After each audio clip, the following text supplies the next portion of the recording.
Gente, bienvenidos, bienvenidas. Recuerden, estamos en Charlas con Charlie haciendo sesiones de escritorio y haciendo entrevistas con invitados e invitadas chéveres para hablar de varios temas sin afán, desprevenidamente y con tiempo para hablar de nominar redes sociales, de periodismo, de política, de cualquier cosa. Hoy está conmigo una invitada muy especial, Ana María Mesa, periodista de Radio Nacional de Colombia, de RTBC en Caldas. Ana María, bienvenida. Hola Carlos, un saludo para ti, un saludo para toda la gente que te sigue, aunque tú dices que ya no eres viral, para toda la gente que yo sé que sí te sigue, que está pendiente de ti. Yo digo que soy antiviral, pero me siento, lo estoy portando con orgullo, como sin afán, como el equivalente a slow food en redes sociales. Sin afán, por favor. Bien, bien. Pueden seguir a Ana María en Twitter en @animesa.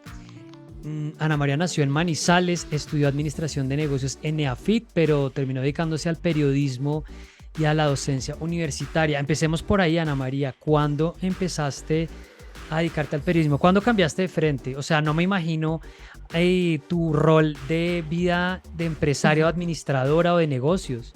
No, yo tampoco. Eso duró muy poquito. Yo estaba muy perdida, o sea, cuando uno toma la decisión de estudiar, no tiene ni idea, no se conoce, no sabe quién es. Yo tomé la decisión de estudiar administración sin tener ni idea quién era yo y por fortuna la vida como que lo va llevando a uno por el camino más adecuado. Yo terminé estudiando música después de estudiar administración y estudiando música conocí al que fue mi profesor de historia de la música, Gabriel Eduardo Jaramillo, que fue una persona muy especial en mi vida. Él trabajaba en una emisora, Radio Cóndor, que era la emisora de la Universidad de Manizales, y me invitó ahí a hacer parte de una cosa que él tenía, que era como un comité de programación en donde hablaba de qué programar en esa emisora. Me invitó ahí. Por estar en ese comité me invitaron luego a otra reunión y yo terminé gerenciando Radio Cóndor, o sea, entré como gerente de Radio Cóndor. Radio Cóndor, una emisora chiquita, una emisora en AM, una emisora que tenía todavía cuando yo entré un transmisor de tubos, o sea, una cosa muy bonita, en la que trabajábamos muy poquita gente. Y como trabajábamos tan poquita gente ahí, pues yo terminé haciendo radio. Y de terminar haciendo radio conocí a Fernando Ramírez, el editor general de La Patria. Con él empezamos a hacer un programa sobre periodismo y Fernando, pues yo no sé si equivocado o no, pero Fernando me dijo, usted es periodista, Ana María, y yo como que le creí. Y entonces por estar en ese cuento con Fernando haciendo eso, pues empecé como a pensar en que yo podía hacer periodismo. Un poco la cuenta de Twitter mía se fue convirtiendo también como en una relatoría de Manizales. Bueno, y por ahí llegué a Radio Nacional de Colombia, ya llevo 9 años trabajando en Radio Nacional de Colombia haciendo periodismo, feliz de la vida. Siquiera cambié de rumbo porque no tenía yo nada que hacer haciendo Pero administración de empresas.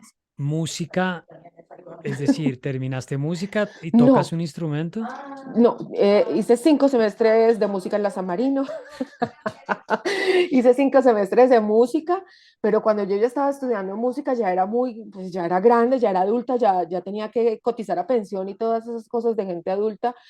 Entonces eso era muy difícil, seguirle el ritmo a la carrera de música. Mis compañeros de música eran todos, eh, ya venían del proceso de bandas sinfónicas de Caldas, que es un proceso espectacular. Es decir, todos solfeaban al derecho y al revés, y yo estaba tratando de coger piano complementario. Es cierto, hice 5 semestres de los cuales me siento muy orgullosa, pero no fue ni 5 de fácil, porque esa es una carrera muy exigente en tiempo y de dedicación, porque la mayoría de las cosas que tienes que aprender son destrezas. Y para poder aprender, o sea, es decir, para poder aprender a tocar piano hay que dedicar muchas horas de piano, y no tenía tiempo realmente de hacerlo. Entonces estudié, digamos que avancé más en las materias que no eran destrezas, como historia de la música, como armonía, como conocimientos de ese tipo, pero en las que tenían que ver, y pues canto, yo siempre he cantado, entonces era, digamos, pues ese no era un problema, pero lo demás sí. Entonces no terminé música, pero lo bueno fue que por ahí, pues además estuve como 15 años cantando, o sea, le dediqué muchísimo Sí. tiempo de mi vida a eso, pero no, pues no terminé la carrera, y un poquito diletante que he Bueno, sido pero también, y bueno, esos terminé en cinco periodismo. semestres, de lo cantado no te lo quita nadie. Yo tengo una historia parecida, pero mucho más en pequeña escala, porque entré a la Orquesta Sinfónica Juvenil Colombiana como cuando tenía unos 15 años. Yo quería era tocar guitarra. Mi papá me metió ahí a clases de solfeo, creo que era el equivalente como a un semestre, y por supuesto me tiré ese semestre porque yo quería era tocar guitarra, yo no quería aprender solfeo, que me Claro. parecía terrible. Pero claro, ahí me di cuenta que la destreza no iba a salir por ningún lado por ese lado. Claro, y además cuando a uno le gusta la música, sí, uno no, pues, es decir, yo nunca lo vi como quiero ser la mejor cantante, no, yo le decía a mi papá, yo quiero ser o sea, si voy a aprender violonchelo, quiero ser el último violonchelo de la orquesta más mala del mundo, o sea, yo lo que quiero es hacer algo de música, no me interesa tanto ni vivir de la música, ni ser la mejor cantante, no, mi interés no era ese, sino que me gusta, hace parte como yo siempre desde chiquita me he identificado como que me gusta la música, me gusta cantar, entonces para mí era más como la oportunidad de hacer algo que me gustaba y de hacerlo, digamos, de aprender algo, de aprender bien algo que me gustaba mucho, así no lo hiciera perfectamente yo.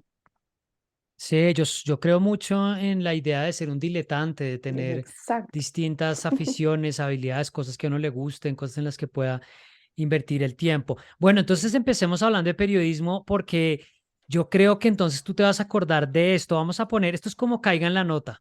Te voy a poner 3 segundos de esto y tú vas a seguir con algo de lo que ya estabas diciendo. Vamos a oír esto.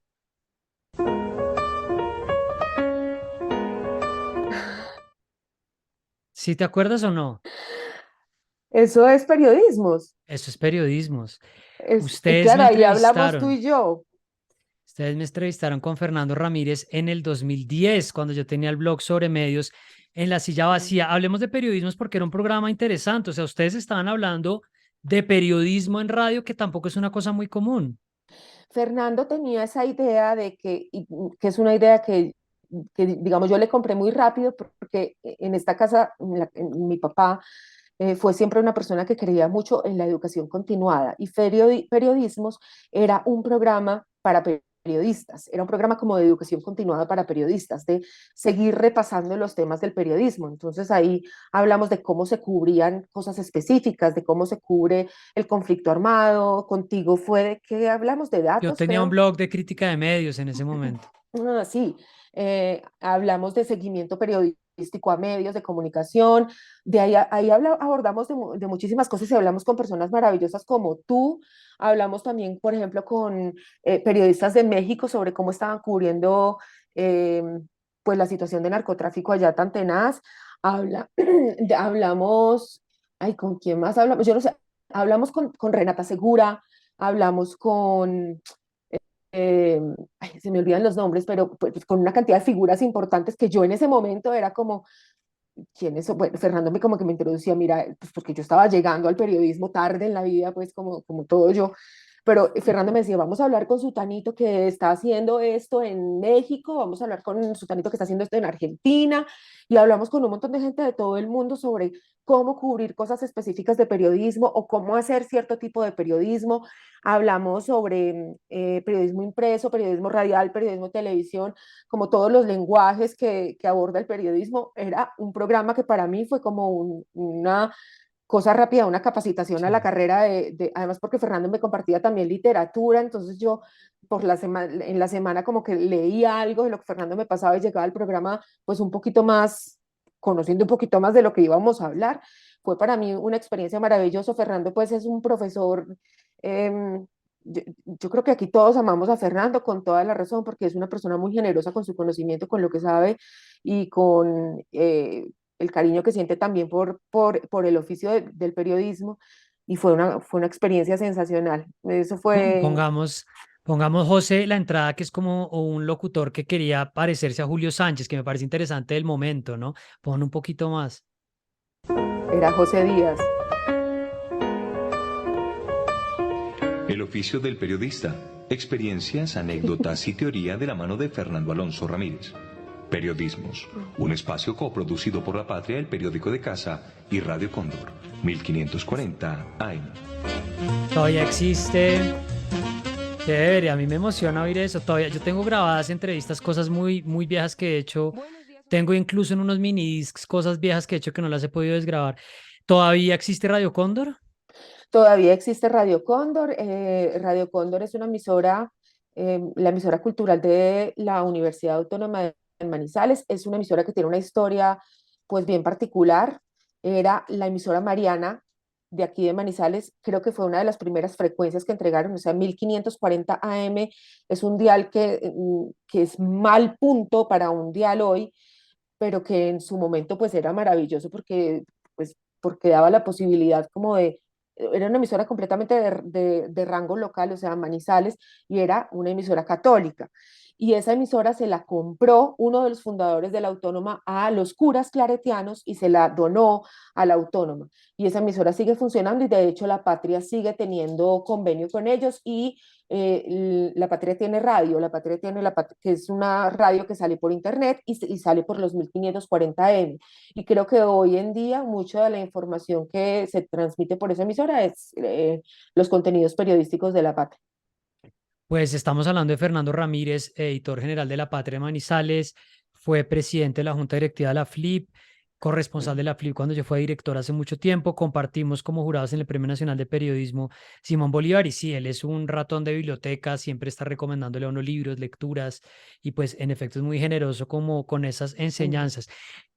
¿Cómo ves el periodismo local en este momento? Tú dictaste clase en la Universidad de Manizales, hablas de periodismo de tanto en tanto en la cuenta de Twitter. Ahora vamos a hablar de Twitter porque eso merece capítulo aparte.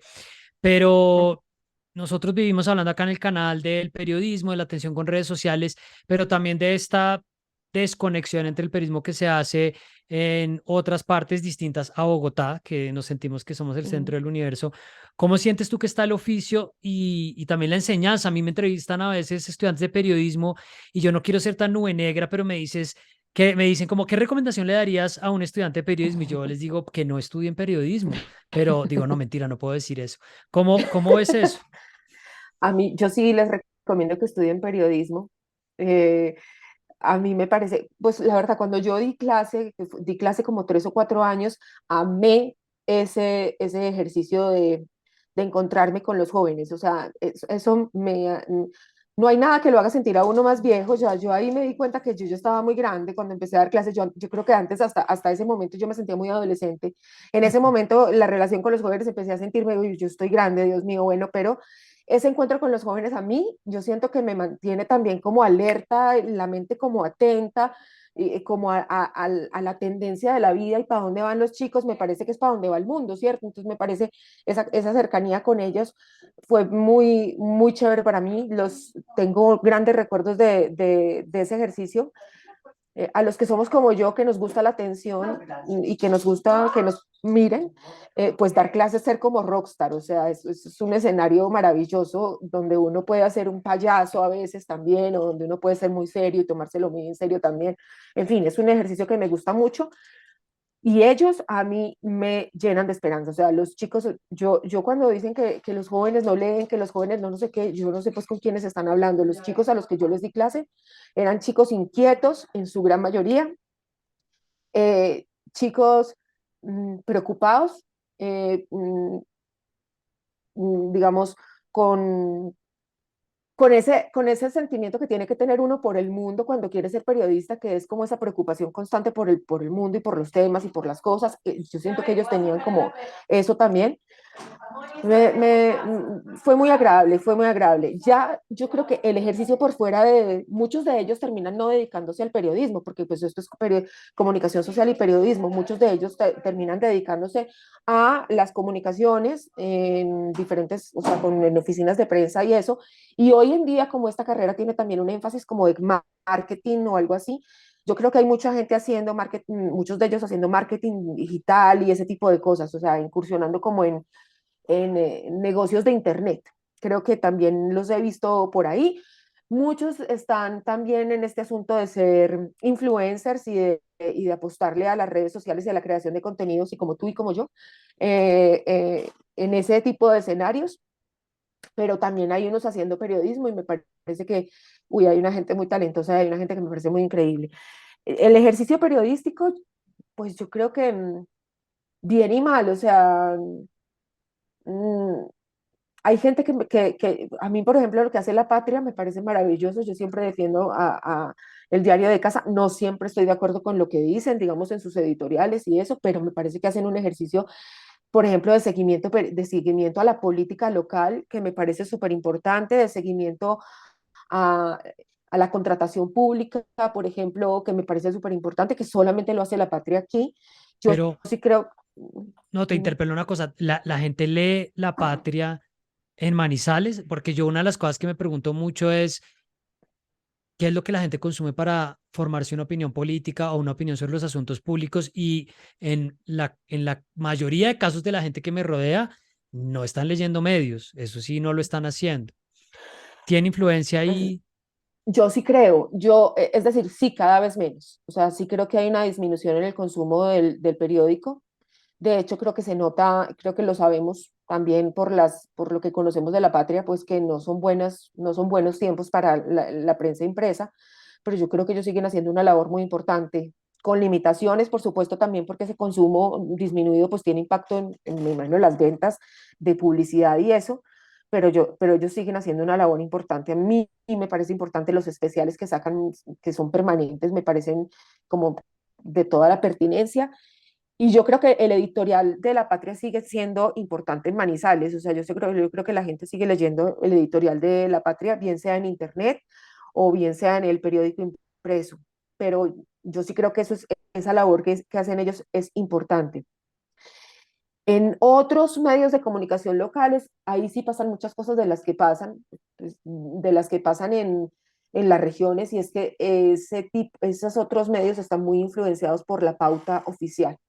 En Claro. la mayoría de casos creo que pasa eso y pues entonces no creo que el problema sea de los periodistas, sino de los dueños de los medios. Eh, Porque a mí me parece horrible que siempre se la cargan a los periodistas y siempre dicen que los periodistas son que unos vendidos, no sé qué, pero es que el que se vende es la marca, pues creo yo. Entonces, pues No, y el pasa periodista eso. está en el eslabón más débil de la cadena, Sí, pues total. sobre todo los que están Sí, de buscando acuerdo, cupo de en acuerdo. radio. Sí, Exacto. yo lidié Sí. mucho con el tema de la pauta, como de estos problemas que no veo una solución fácil. 20 años después siguen siendo, pues ahora más complicados porque montan blogs, porque Mm, montan páginas web falsas. Y un punto que mm, me parecía interesante, que veía mucho cuando estaba en la Flip, cuando trabajé como periodista en la silla vacía también, era esta relación entre los corresponsales o los periodistas que no están en Bogotá y los medios o los editores centrales en términos de quién define la noticia, ¿no? O quién está diciendo qué es lo que hay que decir y cómo hay que titularlo. Entre otras cosas porque mm. los ponían en riesgo, ¿no? Porque ellos en Bogotá decidían que es que lo que había que decir era escandalosa declaración del alcalde y el periodista estaba diciendo en la ciudad que el alcalde estaba criticando a alguien. Mm, Total. ¿Cómo sientes esa relación? Pues tú has tenido una experiencia más larga en la radio nacional, en la tele, Mm, en el sistema público, pues que tiene unos mm, incentivos distintos para estar afanando al corresponsal. mm. Pero ¿eso te suscita alguna reflexión, algún punto de vista sobre Sí, como este desbalance? sí, o sea, yo creo que la relación con los editores pues siempre será una relación de tensión. Eh, de su naturaleza me parece que es una relación en tensión.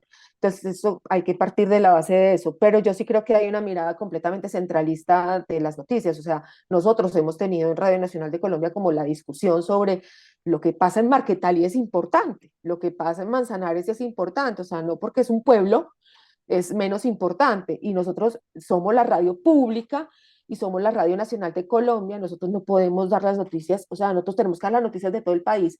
Yo creo que ha habido como en medio de esa discusión un entendimiento muy grande en Bogotá, que es donde tiene que darse ese entendimiento de que somos una radio de región y eso creo que lo hacemos bien, pero eso ha sido digamos, eso ha sido tensionado. Hoy, digamos que se entiende muy claro, pero eso ha sido en tensión. A mí me parece, digamos, para ponerte el ejemplo más frecuente, no el ejemplo más grave, sino el ejemplo más frecuente, lo que pasa con el volcán. Nosotros sabemos, quienes vivimos al pie del volcán, que el volcán, eh, digamos, cae ceniza aquí todos los días cae ceniza, y eso no es una novedad, fue pucha, no, eso no es ninguna novedad. Pero cae ceniza aquí, tú le vendes al editor nueva caída de ceniza, pues por decirlo algo, para que la gente sepa que está cayendo ceniza, y el editor, pues no, eso o sea, qué bobada. Entonces, o sea, si la gente no, o sea, y lo veo en los otros medios, que mientras yo en la Radio Nacional trato de ser así súper pues cuidadosa, porque además soy periodista aquí, sé que el volcán, sé que aquí no nos estamos muriendo del miedo del volcán, pero en Bogotá muchos medios y muchos editores titulan pánico por caída de ceniza, y eso es mentira, aquí nadie está paniqueado porque caiga ceniza. Un día salió también, es que con el volcán pasa todo, pues con el volcán pasa todo el tiempo. Un Y tú día alguien tienes le como tocó, una medición que compartes cada tanto fotos en Twitter del sí, volcán. de, claro, o sea, el volcán es una cosa a la que hay que estarle prestando atención, por supuesto. Eso es como cubrir otra fuente, mejor dicho. Sí, o sea, hay que estar pendientes del volcán todo el tiempo, pero nosotros sabemos que esa es una relación, pues, digamos, que hay que estar permanentemente atentos al volcán, pero que puede que no pase nada. Entonces, y no estamos paniqueados ni nada, sabemos que desde 2012 tenemos el mismo nivel de actividad. Aquí tenemos al Observatorio Sismológico y Vulcanológico, que muchas veces ha hecho reuniones con periodistas para explicarnos los términos y el trabajo que ellos hacen y cuál es la situación. Es decir, los periodistas aquí en Manizales, por lo menos, estamos súper claros con esa información. Pero vino el Servicio Geológico Colombiano la semana pasada a Ibagué y Armenia a dar unas charlas a periodistas justamente para capacitarlos sobre estos temas, y los titulares en Bogotá fue alarma o sea, volvieron a lanzar una alarma, a decir que el volcán, es más, en Ibagué un medio de comunicación o varios, bueno, no me acuerdo, pero salió la noticia de que era inminente una erupción del volcán y que iba a ser más grande que la de 1985, Uf, porque en el Servicio Geológico Colombiano dijeron que sí es posible que este volcán haga una erupción más grande que la del 85, pero que sea posible, que sea probable, no quiere decir que sea inminente o no quiere decir que claro. eso va a ser así. Entonces, pero entonces, ¿qué pasa? Que los periodistas aquí podemos tener la información, pero en Bogotá el volcán, en Bogotá la noticia del volcán, es decir, el volcán es una noticia no de novedad, sino como de ir actualizando qué va pasando con él, porque sí es necesario hablar permanentemente del volcán, porque sí es necesario enterar a la comunidad permanentemente de lo que pasa con el volcán. Pero es un tema que aquí lo vemos como una noticia de cubrimiento constante, de Claro. actualidad constante, que en Bogotá si no es la novedad, el show, la cosa, no les gusta. Entonces titulan mal. Muchas veces titulan mal y estoy segura que es el editor en Bogotá que no entiende cómo funciona un volcán y no entiende cómo es vivir con un volcán. No somos los periodistas acá los que lanzamos las noticias así. Entonces, ese es el ejemplo más cotidiano y menos grave de todos, pues porque el volcán está ahí y parece que todavía no va a hacer erupción. Es, es, es bien interesante lo que dices porque hace un par de semanas estaba hablando con un geólogo chileno, con Cristian Farías, a propósito del terremoto en Turquía y en Siria, y pues él hablaba un poco de, pues de los momentos que no son novedad o que no son extraordinarios para la preparación o para la información de algo que va a pasar. No sabemos cuándo pasa, pero va a pasar. Eso por un lado creo que es importante y de paso le recomiendo a la gente que lo vea porque dijo algunas cosas interesantes, pero por el otro lado, claro, ustedes, la prensa local tiene que cubrir esto como un monitoreo que tiene que hacerse. Tenemos que monitorear si cómo está tu cielo, Ana María, como dice Julito, pues allá tenemos que ver cómo está el cielo. Pero como el periodismo se ha construido sobre la escasez, sobre la administración de lo escaso, que es algo de lo que rompió un poco las redes sociales, pues a Bogotá o a la prensa nacional solo puede llegar en clave de, uy, ¿qué está pasando? Está pasando algo raro que no pasa nunca y tenemos que hablar de eso. Sí, distorsiona mucho la discusión, sin duda porque estamos es hablando siempre de algo extraordinario. El volcán, me gusta el ejemplo del Nevado del Ruiz y de nuevo he visto algunas de las fotos que has compartido en Twitter y creo que es un buen salto para que hablemos un poco de Twitter. La última vez que nosotros charlamos, yo no conozco a Ana María personalmente, pero es como esas relaciones que se han forjado por Twitter, que uno siente que ya conoce a la persona, que ya se ha criticado, que ya se ha retuiteado, que ya ha dicho cosas, bueno, y habíamos hablado hace un par de años a propósito de cómo hombres, que yo creo que te han preguntado por esto miles de veces, pero pues voy a tratar de sintetizarlo para los que no lo conocen y vamos a poner ahí en pantalla para los que están viendo la portada del libro. Como hombres fue una tendencia que tú te inventaste en Twitter para poder reflejar esos discursos que usualmente se hacen de manera machista hacia las mujeres, pero reflejándoselo en los hombres. Hice un mansplaining bien ahí, estoy haciendo un buen Muy ejemplo de bien. mansplaining. Muy bien, puedes seguir explicándole a todas las mujeres de qué se trata esta tendencia. ¿Cómo Porque les fue? el mansplaining es cuando un hombre le explica a las mujeres, pero fíjate que en estos días estaba viendo en TikTok, que es mi nueva red social favorita, que cuando un hombre le explica algo a otro hombre, eso se llama un podcast. Es justamente lo que Sí, estamos. sí, sí, sí, sí. Vi porque estuve esculcando tu cuenta de Twitter y estabas enlazando ejemplos de Sí. hombres que hablan de cosas de género como en otro tono, pero Mm. también las burlas de que cuando dos hombres hablan tienen un podcast. Eso sí, y pues aquí ya tienes un primer culpable.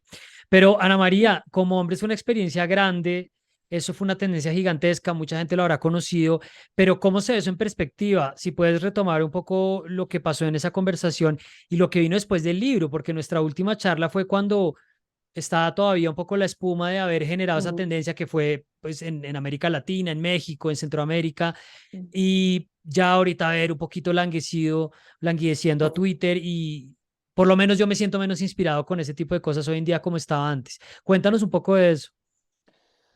Pues te cuento, a ver, en perspectiva. em,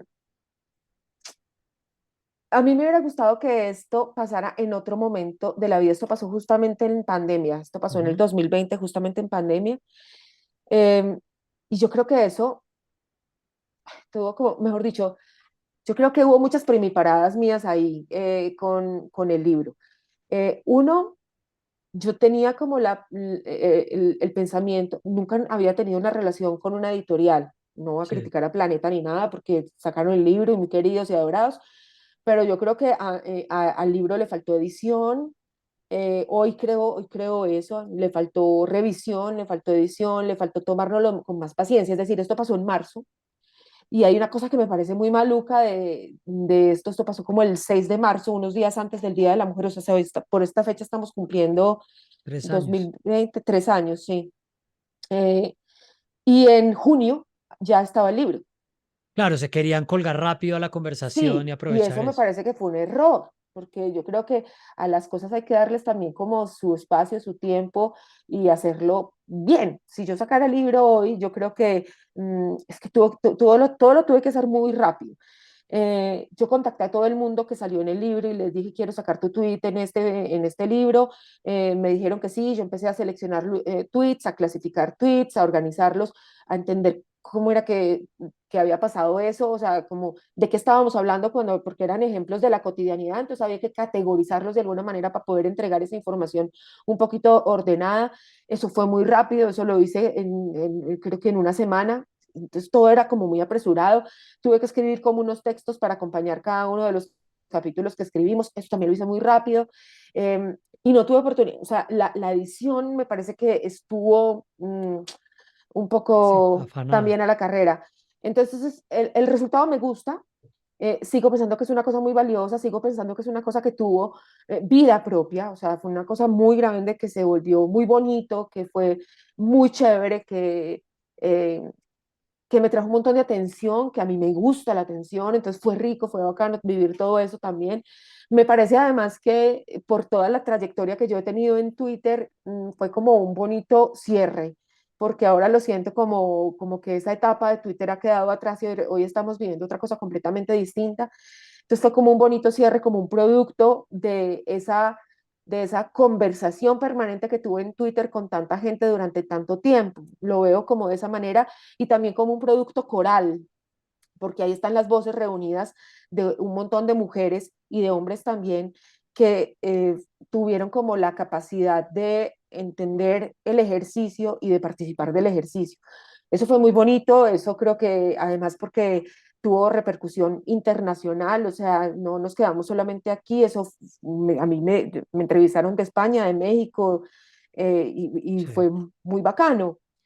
Pero el libro como producto sí creo que ha debido ser un poquito más masticado, más reflexionado, no sé, mejor editado, más pensado, tener un poquito más de trabajo ahí, un poquito más de tiempo para pensar qué queríamos decir ahí.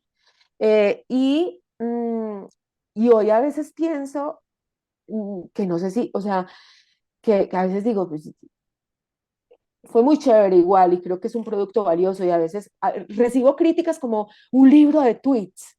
Y yo digo, sí, un libro de tweets, un libro de recetas de cocinas, un libro de aforismos, un libro, o sea, los libros son estuches para muchas cosas y tienen la posibilidad de hacer muchas cosas, también tienen la posibilidad de ser un libro de tweets. Eh, Quizá había que ser Claro, pioneros en ese sentido, bueno, no importa, chévere. sí, pero pues, Pero a veces pienso, no sé, no sé si toman, es que eso pasó tan rápido, eso fue tanta espuma, eso fue tanta cosa, que yo claro. dije que sí muy rápido a todo, y hoy creo que ha debido ser un proceso un poquito quizá más lento, y hubiera sido más chévere, más lento. A mí siempre me ha gustado que me presten atención, o sea, eso lo tengo clarísimo desde chiquita, o sea, hace parte, pues, no sé si es porque soy Leo, si los que creen en el horóscopo es que es por eso, no sé, pero yo sí tengo muy claro que a mí me gusta eh, que me presten atención y además siempre tengo algo para decir, o sea, hace parte también como de la personalidad de uno, o sea, yo siempre tengo una opinión Sí. sobre todo, opiniones desinformadas, opiniones más formadas que otras, en fin, pero a mí me gusta meterme en las conversaciones y me gusta conversar y me gusta opinar, me gusta. El escenario de Twitter tiene que lo envalentona a uno, porque entonces cuando tú recibes, cuando dices algo, eh, y eso recibe atención y tú de pronto dices, uy, ¿será que...? O sea, a veces tú dices una pendejada y tú dices, esto es lo más obvio del mundo entero, pero resulta que la gente te dice o sea, te retuitea, te da like, y tú dices, pero puta, ¿será que dije una cosa como muy increíble o qué? Y entonces uno se siente como envalentonado por esa sensación y entonces lo potencia a uno como la voz, le da como más poder a la voz de uno y por otro lado, lo vuelve a uno más arrojado, porque entonces ya dije esto recibió este tipo de atención, quizá puedo decir esto otro, y uno va como corriendo, corriendo, corriendo cada vez más el límite de las cosas que se atreve a decir. Pero al mismo tiempo, a mí, la verdad te digo, es decir, Twitter innegablemente me ha dado un lugar, no solamente en ese escenario, sino en la conversación local en Manizales, que yo no tenía.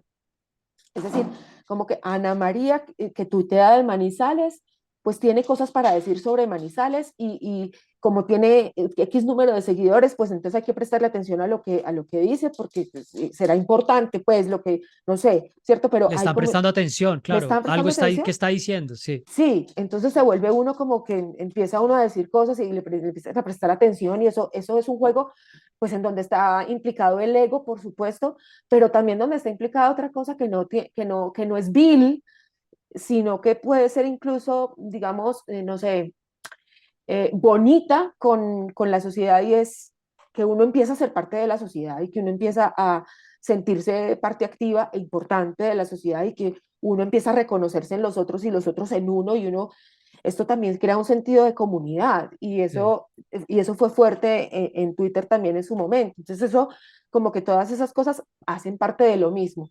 Eh, sí creo que tiene pues sus lados buenos y sus lados malos.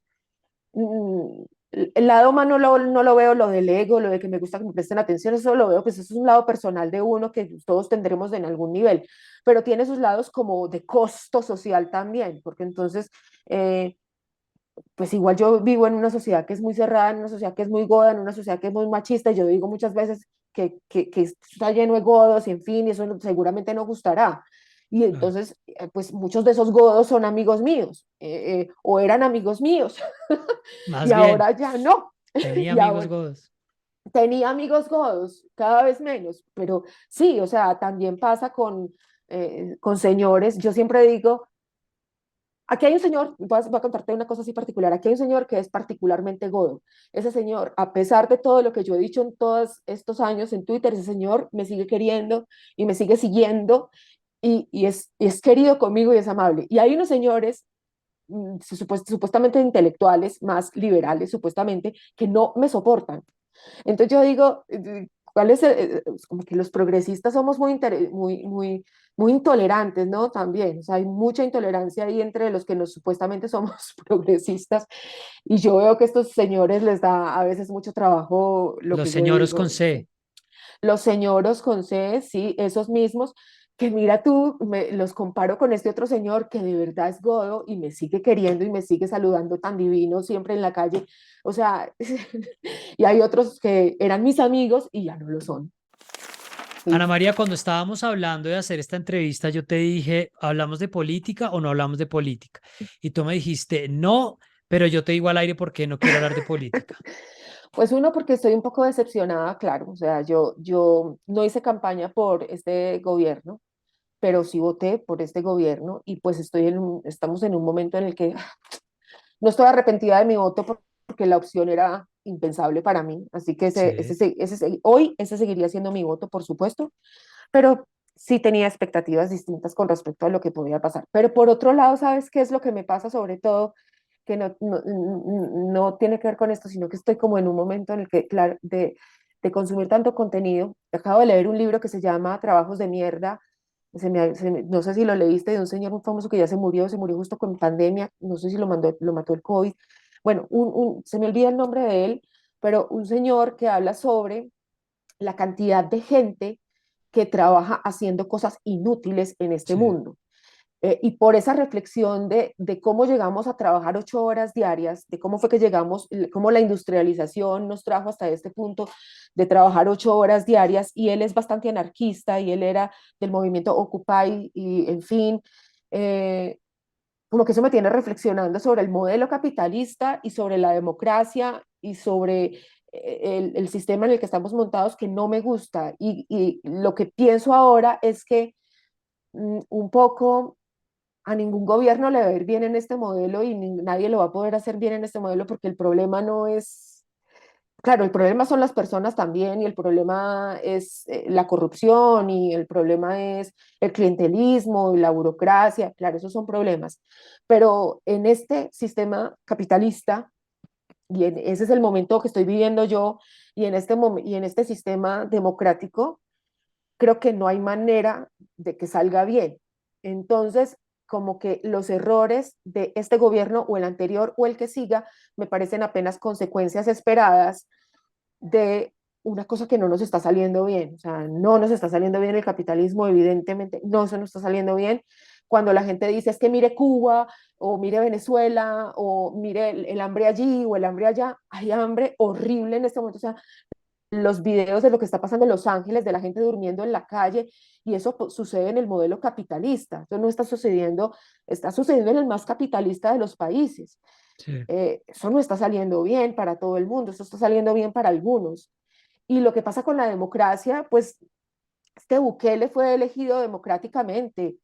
Eh, Tampoco es que la democracia sea pues el mejor sistema. No, la verdad, estoy en un momento como de que mmm, yo ya era bastante cínica, pero yo creo que yo llego al cinismo desde el idealismo, que es, yo creo que un revuelto, un revuelto, pero yo ya era bastante cínica con la posibilidad de que las cosas nos salgan bien a los seres humanos por nuestra propia naturaleza, aunque hay mucha compasión también en los seres humanos y muchas cosas lindas, pero también somos una especie que tiene un lado muy, muy negativo, pero sobre todo me parece que el modelo capitalista no, no, no se compagina bien con los seres humanos que somos, y no hay manera de que salga bien. Entonces estoy como Sí. en eso. Es un momento raro porque es un momento, tampoco tengo claridad de nada, tampoco es que yo esté aquí diciendo, tenemos que ser, volvernos, no, pero pues esto que está pasando no me gusta. Entonces, no.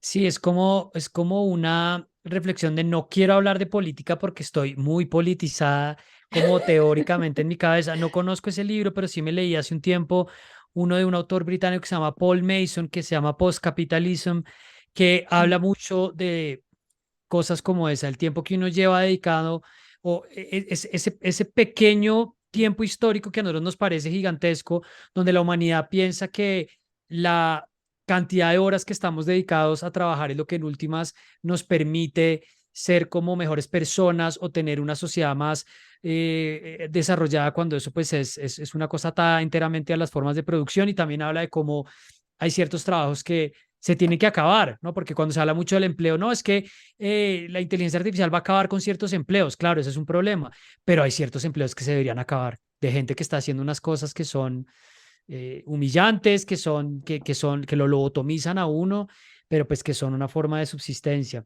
Te recomiendo mucho este libro, es de David Graeber, no sé, pero es un libro que habla de la cantidad de gente que sabe que está haciendo cosas inútiles completamente o incluso nocivas.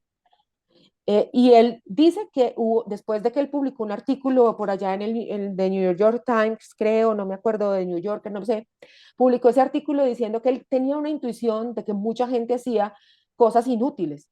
Y a raíz de ese artículo, este libro comenzó como un artículo, a raíz de ese artículo a él le empezaron a llegar cientos de comentarios de gente que decía, Claro.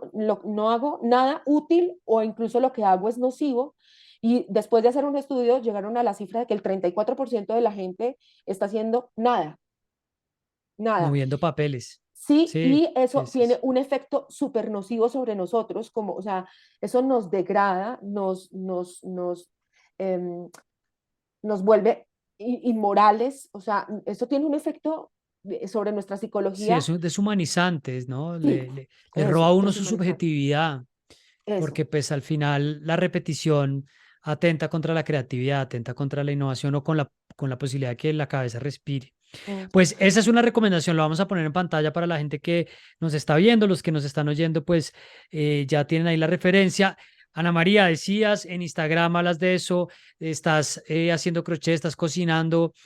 Déjanos una o dos recomendaciones de algo que te guste, si quieres una más aparte del libro que estés leyendo, que siempre le dejamos a la gente y lo meten en su lista y uno que otro dice, ay, leí lo que me dijeron el otro día y me pareció Ok. bacanísimo, vi la película o hice una experiencia, cualquier cosa. Bueno, el libro que estoy leyendo ahorita se llama Los dormidos y los muertos de Gustavo López. Es un libro de un manizaleño. Bueno, es maravilloso para entender la cultura del interior del país y para entender a la sociedad manizaleña. Es un libro perfecto para entender la sociedad manizaleña. Es un libro, te cuento la premisa, es un grupo es una familia, la familia Almanza, que son santanderianos y son laureanistas. Y esa familia asesina a un alcalde que es sargento en un pueblo vecino, en Sinácota, Chinácota, no sé qué, por allá en Santander. Y como son laureanistas y el gobierno conservador es el que está en ese momento, o sea, le hacen un favor al gobierno conservador, los protegen porque los liberales los van a ir a matar. Y para protegerlos, les dicen que los van a mandar para un reducto conservador en las montañas de Colombia y los traen para Manizales. Y ellos empiezan a hacer su Mm, vida acá. Pero espectacular. la historia de esa familia la compagina Gustavo todo el tiempo con la historia del país y cómo esta tensión política del país entre liberales y conservadores y cómo nacen las guerrillas y cómo llegamos a la figura de Camilo Torres, mientras que la familia Almanza va como digiriendo todo eso mientras viven su vida aquí en Manizales y tienen sus experiencias y sus cosas aquí en Manizales. Es un libro maravilloso. He tenido muchos momentos en los que leo y pienso, Dios mío, esto se parece a Cien años de soledad. O sea, no tiene, digamos, esa ¿cómo es que se llama? El mágico, El el realismo realismo mágico, sí, mágico ni el estilo de la prosa. Me imagino 100 que no años de intenta soledad. hacer eso, pero sí No te intenta entiendo. hacer eso, pero Claro. sí cuenta la historia de esta familia y es una historia, digamos, que tiene como sus visos a la familia Buendía de Gabriel García Márquez. Y lo que me parece más maravilloso del libro es que como que tiene esa magia de contarle a uno qué es Manizales y quiénes somos los manizaleños a través de una familia que se supone que es santanderiana, pero que llega aquí, o sea, empata completamente maravilloso estos godos de allá con estos godos de aquí. Entonces es buenísimo. Me ha parecido buenísimo el libro, charrísimo, chistosísimo, me he reído un montón. Es un libro Repíteme grande, el es un libro nombre. corto. Los dormidos y los muertos Los de dormidos y Gustavo los López. muertos. Yo voy a proponerlo para el próximo Nobel de Literatura, me parece buenísimo el libro. Listo, ¿no? Pues si propusieron para Nobel de Literatura y de pasa a Donald Trump, podemos proponer escritores colombianos con mucha más autoridad. Por supuesto. Listo, chévere. Nos vamos con dos libros. ¿Cómo es tu cuenta en Instagram para quienes quieran seguirte? Porque estás poniendo cosas de cocina, de crochet. Y vi que le hiciste un gorrito que te quedó muy chiquito y te tocó dárselo a tu hermana. Sí, porque yo soy Mm. tallita XL. A ella sí les... mi cuenta de Instagram es Animesa. Animes en Instagram y Lo en Twitter. mismo. Sí. Pues Ana María, quería charlar contigo un rato, que la gente del canal te conociera. Me parece que estas conversaciones siempre dejan ideas y sobre todo podemos hablar de Colombia y del país desde otra perspectiva, que es la de este gomelo que presenta esto, ¿no? Porque yo tengo mi propia serie, compartan esto con el hashtag demasiados gomelos, pero por lo menos hoy con Ana María Mesa no tenemos este problema. Esperen que a mí se me acaba de disparar acá el Spotify. No, no pasó nada. Ana María, gracias por pasar un rato por el canal. A ti, Carlos, por invitarme. Muy feliz siempre de conversar contigo, aunque no estemos de acuerdo en todo. Otro día hablamos Me de encanta eso. esa postdata, ¿no? Me encanta esa postdata porque pues no lo tocamos o porque pues yo, ¿qué voy a venir yo acá a hablar de feminismo? Eso sí sería un exabrupto, por Pero supuesto, yo no. veo que estás muy interesado en ese tema porque a Claudio también le preguntaste. O sea, ahí hay una inquietud que tú deberías resolver leyendo sobre feminismo, Carlos. Es tan sencillo como Gracias. eso. Voy a tomar muy en cuenta esa recomendación. Me hacen muchas a manera de instrucciones, de regaños, de parábolas, de sugerencias, pero me lo tomo muy en serio porque a mí sí me interesa el tema y pues tampoco me doy golpes de pecho si no entiendo o si cometo errores o si no sé muy bien de lo que estoy hablando, pues porque ¿qué hacemos? Me Ana haces María, hablamos opinar. pronto y cuando vengas a Bogotá nos cuentas y cuando yo vaya a Manizales, que espero ir pronto, hace mucho tiempo no estoy por allá. Ah, bueno, aquí te esperamos para atenderte como te mereces. Pues te cuento si voy por allá. Un saludo para ti, un saludo para todos. Bueno, gente, gracias por conectarse. Recuerden, si quieren apoyar este proyecto, ingresen ya a patreon.com/charlas con Charlie. Estamos haciendo entrevistas, estamos haciendo sesiones de escritorio, estamos también en TikTok, en Instagram y seguiremos armando y haciendo más contenido y sorpresas para ustedes. Nos vemos pronto. Chao.